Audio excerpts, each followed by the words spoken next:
Hi souls, my name is Graham and welcome to my channel where hobbies go to die. Today we are going to be talking about my top books of 2023, not top 10, not top 5.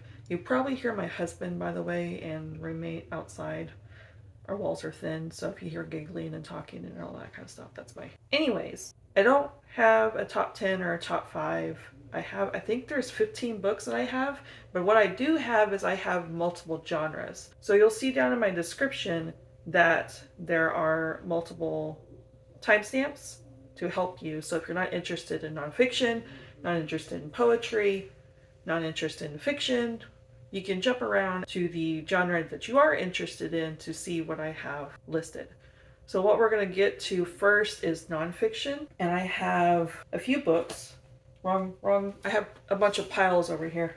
So the first book I want to talk about is Lady Longrider by Bernice Ende, I think is how you say her name. So as you see from the pictures, this is about someone who trail rides. Not just your typical few mile trail ride, I mean your not so typical long trail rides from state to state across the entire state. I do believe, if I remember correctly, she went up in Canada too. This isn't just for horse people. I know this is a lady who's taking her horses and her dog to really long trail rides, but I can honestly suggest this book for other people that are not into horses. I mean, you might have some jargon in there that may confuse you, that you may need to look up the meaning of, but I feel like there's not a whole lot of that in there. So I think you'll be okay. What I recommend this book to is for people who need inspiration, because this is someone who, I believe she was 60, maybe 50. Someone who is older, who decided that she was bored of her life. Very mundane, rinse and repeat routine. She's always had a dream to go trail riding, get on the back of a horse and just go riding. So that's what she did. She's just like, I'm done with this life. I'm going to get on the back of a horse and just go. Obviously there's obstacles in the way, but she perseveres. And this is very inspirational for people who also have dreams or goals or anything in their life that they're just kind of coming up with excuses not to do or any of that. I just find this to be a really inspirational book, and it's written in a way that's very prose-like, very poetic in some ways, where she's describing the world around her, you know, the dew in the grass. It just read like a fiction, because I mean she's going on a really long adventure. This is multiple of her adventures that it's written kind of like her diary, because she did keep a journal. She kept a journal throughout her adventures and stuff, and then she kind of revised it and edited it and added a little bit more for this book. But yeah, I highly recommend that for more than just horse people. I recommend that book to anyone who needs a little bit of motivation. The next book that we're going to be talking about, if I can grab it, is Meditations by Marcus Aurelius. I was recommended this book by my husband. Actually, he recommended me Lady Longrider too. He's the big nonfiction guy here, so if I feel like reading nonfiction, I always ask him. He's really big into philosophy. He's really big into Stoicism, which Marcus Aurelius is one of the Stoics. Before I read it, though, the honorable mention that I wanted to talk about is Ryan Holiday. I read The Obstacle is the Way by Ryan Holiday, which is the one that my husband recommended I read. I haven't read these other ones, which I'll probably get to eventually. It's like putting the philosophy of Stoicism in more modern language, layman's terms, I guess you can call it. I would only recommend that book for anyone who is new, like completely new to Stoicism, completely new to philosophy. It's not for someone who has already got a grasp on Stoicism. I mean, you know what? You never know. Someone who's interested in the book anyways, if you are really big into Stoicism, I would still probably recommend you pick up Ryan Holiday's books and read. It might give you a whole other insight.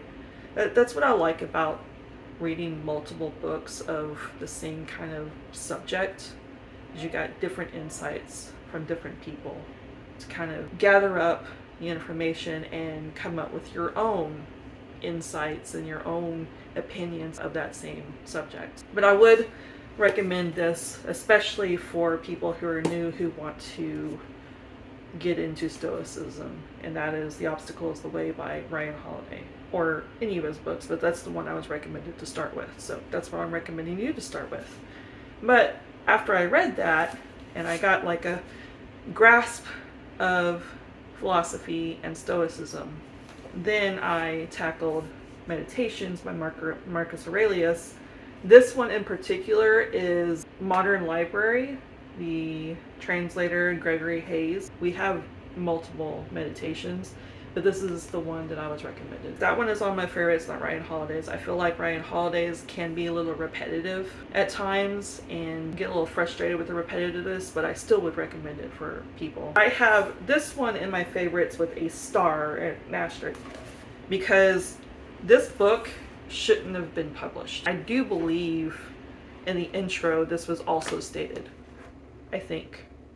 Or maybe I read it in a review, but I agree. This was literally someone's, Marcus Aurelius's diary. So not everything is quotable, not everything is insightful. There is a lot of insightful things, a lot of quotable things, a lot of Stoicism, philosophy things. So that's the reason why people recommend this book for people who are wanting to get into Stoicism. But not every single thing that you read in here is going to be relatable. So there's an asterisk in front of this being one of my favorites because of that.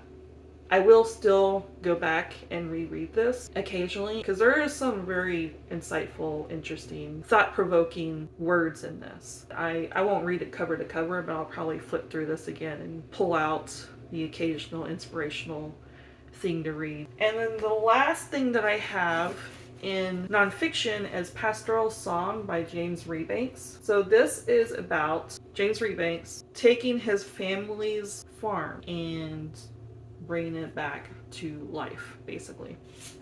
And as he's doing this, he's also talking about the changes of farming, what it was like back in the day when he was on this farm when he was a kid. He was more so on his grandfather's farm than his father's farm, but they both had farms next to each other. I think they shared acreage. So it's kind of like a memoir. So while he's talking about growing up on the farm, he's also talking about the changes in the farming community as years go on.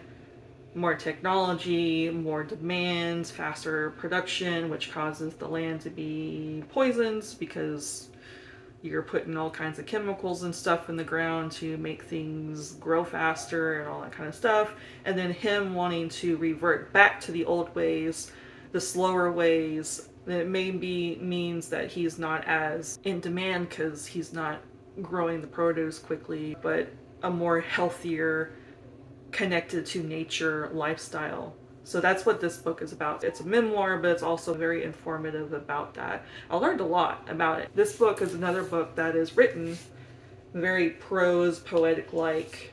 It reads like a novel. It's not just information dump. There's a lot of moments that made it a very fascinating, interesting read that I would recommend people pick up. And that's all my nonfiction, so we'll go into poetry. I have 6 books in this one. Now, 3 of them I'm recommending to read together. So in a way, it's more 4 books than 6 books, but we'll get to those last. Oh, by the way, none of these are in any kind of order. They're just how I'm grabbing them. Anyways, so I put this one in poetry for a specific reason. This is Conversations with the Tarot by Maria DeBlassie. I think that's how you say her name. I'm sorry if I butchered it. So this book is, as you would guess, this is about tarot. It's broken down to the 78 cards. The reason why this is in poetry is because I'm opening it to a random one. You get a poem that associates with the card and then the insights about that card. And these insights are about the nuances of the card's meaning, but also to kind of help you understand it more. It's kind of like a diary form where she's taking those insights and putting it to what's currently happening in her own life. This isn't a how-to, but I would still recommend it for those interested in tarot to pick up. This is a book I was asked to read and review, and I'm glad I agreed because now it's in my favorites. and I picked up a physical copy. In the intro, she says that you can read it cover to cover, which is what I did the first time. But she also suggested, as a fun way, and this helps if you have a physical copy, flip through the book until you feel compelled to stop and then read it like you're pulling a daily card. I found that interesting, and I might actually do that sometimes. Just take this out and just randomly, instead of one of my multiple tarot decks. I really liked it. I really like the poetry. Since this is in poetry section, I have a hard time remembering the meanings behind each card. I mean, I'm still new, so it's going to take me a bit to memorize. I'm not really good with memorizing things. I feel like if I continue to just flip through this, maybe the poetry will stick in my mind more than just keywords about different cards. Who knows? But yeah, I would highly recommend this for anyone who's, even if you aren't yourself a tarot reader, but you find tarot fascinating, I would still recommend this for you to pick up, just to have a poetry book about tarot. The next poetry book that we're going to talk about is The Peace of Wild Things by Wendell Berry. I think this is one that my husband recommended I read.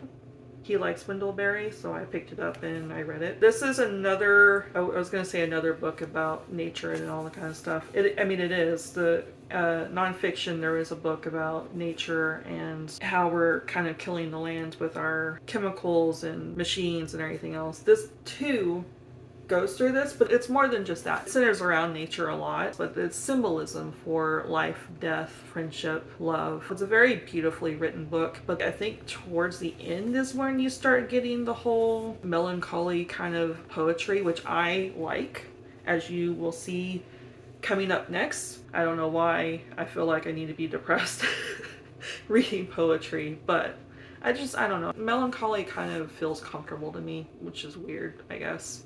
But that's just how I am. I mean, the softer, sweeter nature ones are also nice, but the melancholy ones are what really resonate with me. This has it all. Healing, hope, melancholy. It's a roller coaster of emotions, and I highly recommend that you pick this up if you're into poetry. If you want to get into poetry, this is a really good book to get into.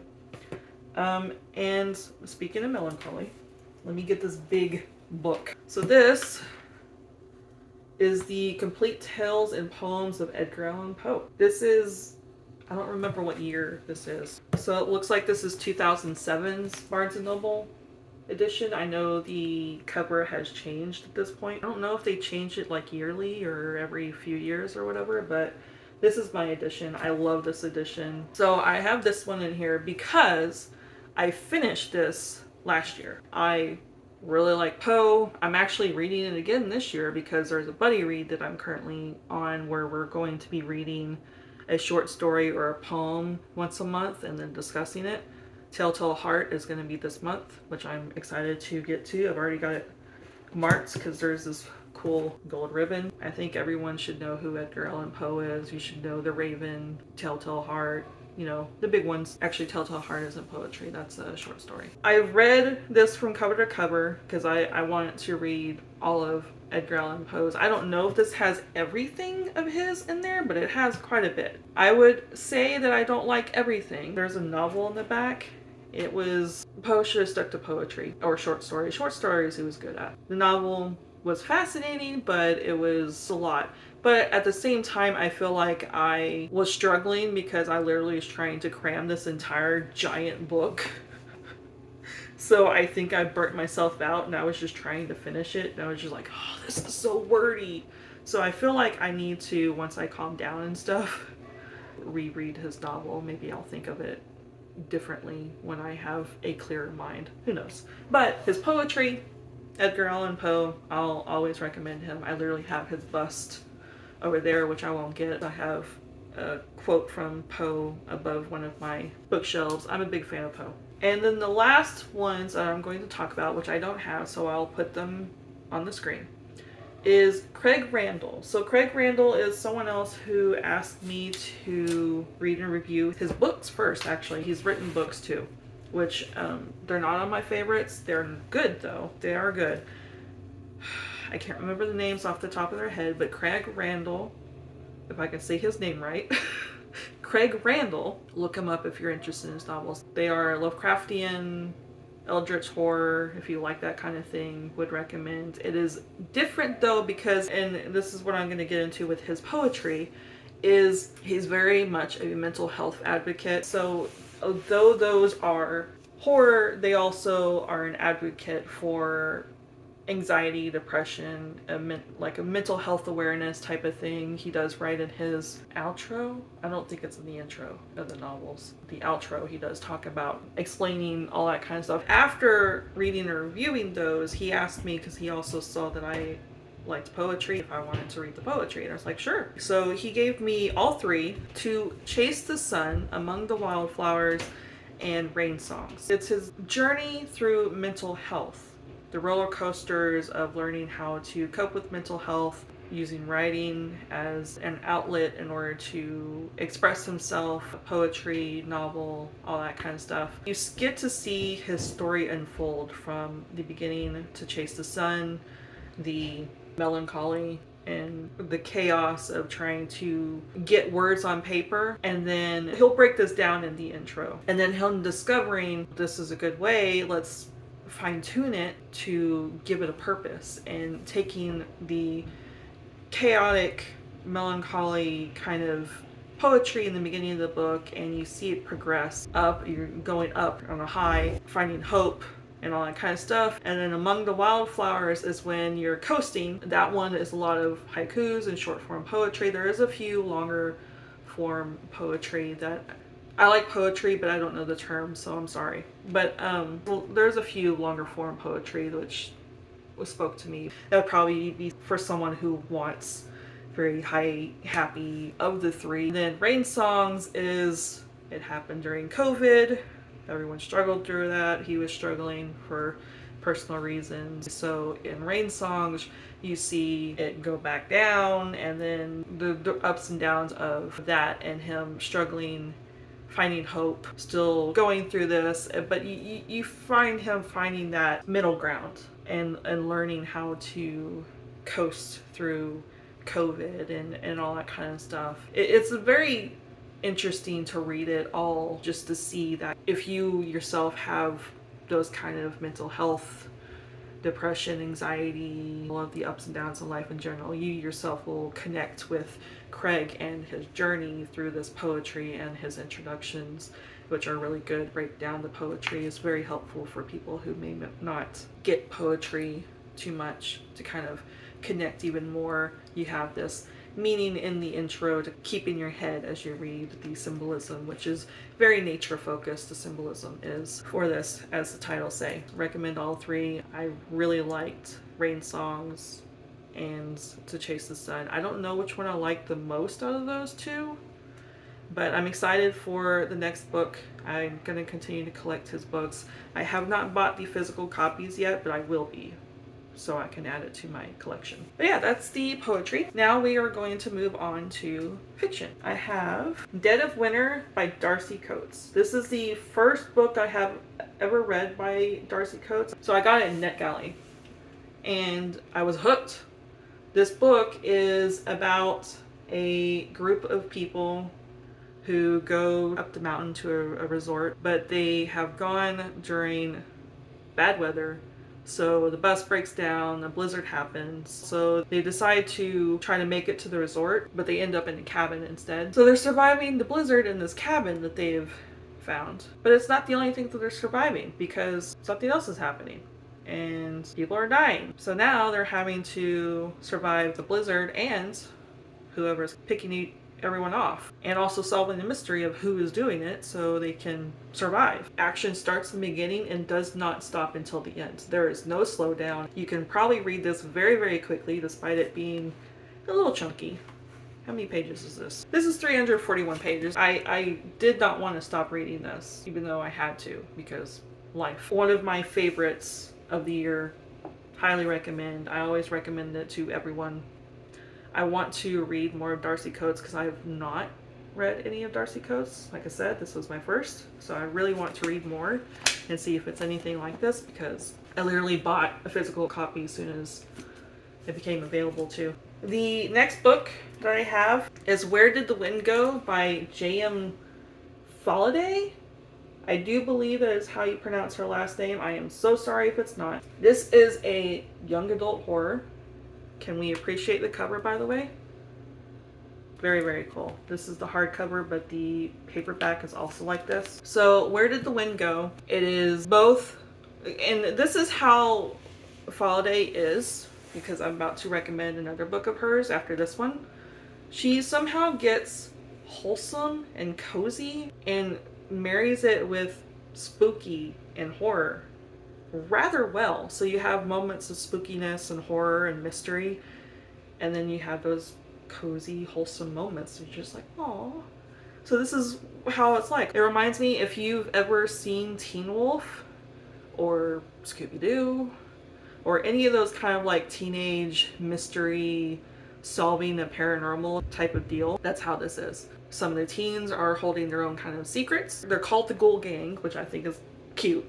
So they're called the Ghoul Gang, and they are solving a paranormal mystery in their town. The main character is, I mean, this is multiple POV, but the main character it kind of sticks to quite a bit before it starts jumping to POV is new. He is a amateur ghost hunter, very big into paranormal shows and everything else, so he started to do a little ghost hunting on the side. So when he came to this new town, he wanted to continue to do that, and he had friends back then that he did this with, so he was hoping to find friends to do that. But as he's doing this, he stumbled across something bigger than what he is used to. I won't say anything more than that. It was a really cute book. I am going to be rereading this year because I liked it that much.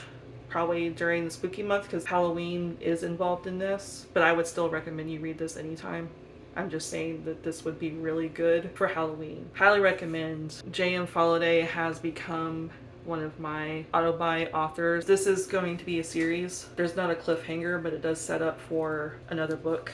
I am very excited for the next one to come out soon, hopefully soon. But the next book we're going to talk about is also by J.M. Failde, and that is The Crow Lord. It is not young adult. It is a dark, romantic-y, spicy dark romantic. There is horror elements to it because it is in a gothic setting. There's vampires. Check your triggers. The Crow Lord in particular, the trigger that I'm thinking of is SA. You should know what that means. So it is marketed as enemies to lovers. Now I have a asterisk over that because I don't feel like it's like your typical enemies to lovers. It's more like, of course they're enemies to lovers because it is a vampire and a human.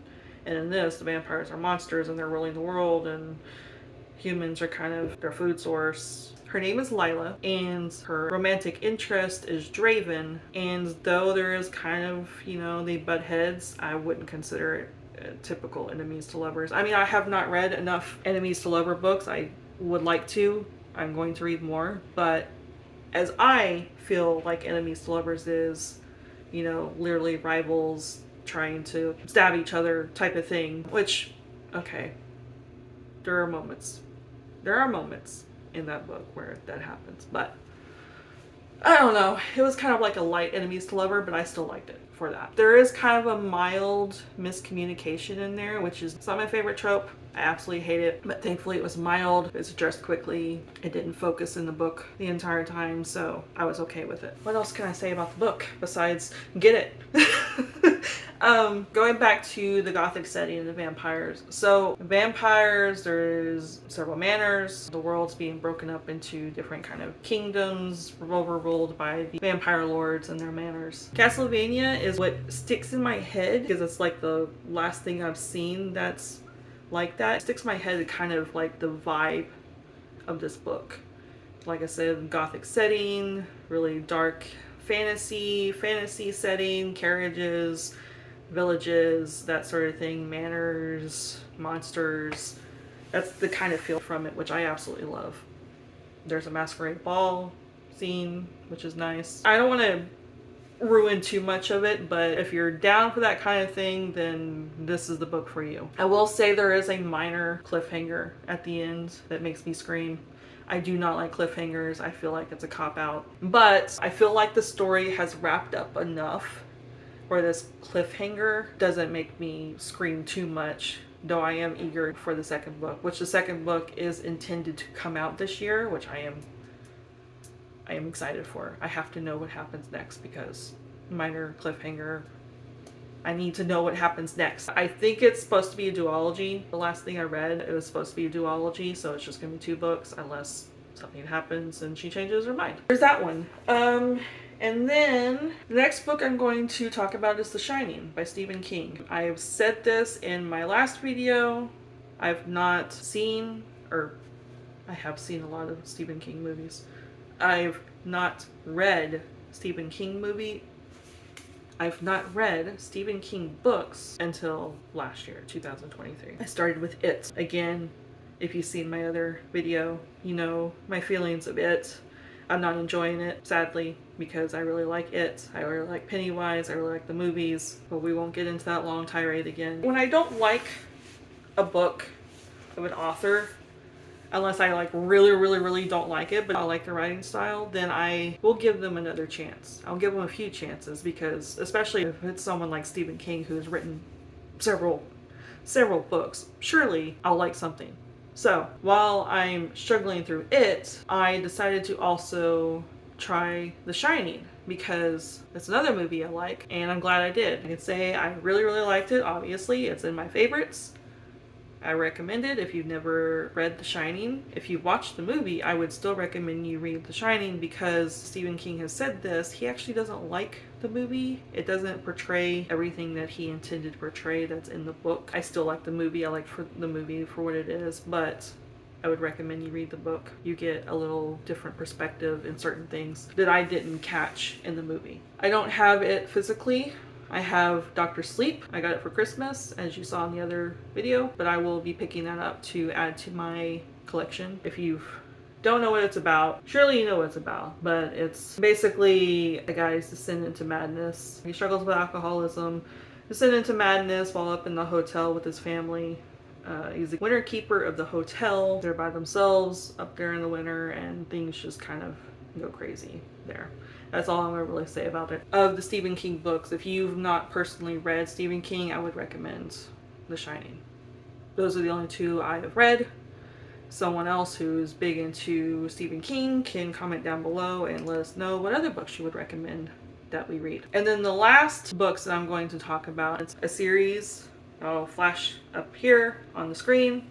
My VM Sawh, I think is how you pronounce his last name. It is short stories, fairy tale retellings, more grim fairy tale retellings. Cinders is the first one, which is, as you would guess, Cinderella. It's set in a gothic fantasy setting, very tragic, but each book is set in a different setting, a different genre, which I thought was fascinating, except for the second one. The second one is Anastasia, which is the same verse as Cinders. I personally did not like Anastasia. It was kind of like a retelling of Cinders, but in Anastasia's point of view instead of Cinderella's. There are 6 books in the collection, which I've flashed 5 on the screen because those are the ones that I would recommend. I do believe he is writing another one. Pontus is the next one, which is a Western. It's a gritty, dark Western. Very cool. I really liked it. Gretel 1 is Hansel and Gretel, but it's a sci-fi. It's in an alien world.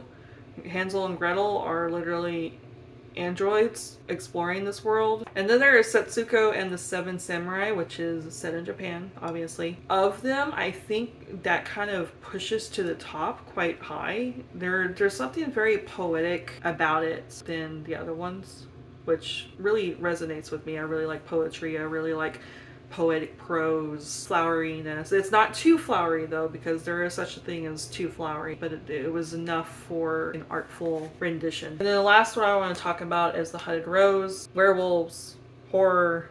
It's set in France, Nazi Germany, World War France. They're very easy, quick read. I wanted to read them all in one sitting, but I paced myself. This one does not have physical copies yet. I do believe he is in the process of maybe making one, maybe once he finishes all the stories he wants to write. I don't know.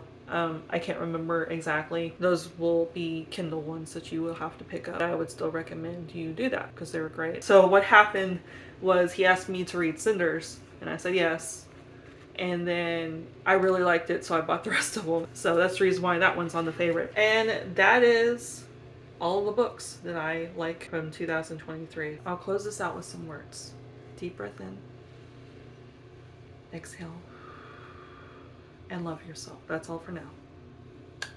Bye, souls.